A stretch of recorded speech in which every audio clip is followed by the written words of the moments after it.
Investimet në zhvillimin dhe modernizimin e infrastrukturës në bllokun operator në Spitalin Universitar të Traumës kanë mundësuar krijimin e një mjedisi bashkëkohor ku ndërhyrjet kirurgjikale realizohen me standarde të larta sigurie dhe efikasiteti. Ministri i Shëndetësisë dhe Mirëqenies Sociale, Evi Sala, zhvilloi një vizitë në ambientet e Spitalit Universitar të Traumës, ku ndoqi nga afër ofrimin e shërbimit për pacientët me trauma shëndetësore, si dhe investimet e kryera në infrastrukturë e pajisje mjekësore, veçanërisht në bllokun operator qendror, i cili është pajisur me aparatura të teknologjisë së fjalës së fundit.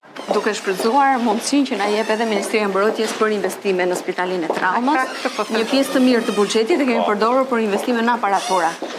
Edhe kemi furnizuar spitali me aparatura të reja, qoftë për shërbimin ambulator, për disa nga kabinetet, okulistik, neurologji. Okulistik, neurologjika apo traumë, retinat, këto qoftë për bllokun operator, për sallat kirurgjikale.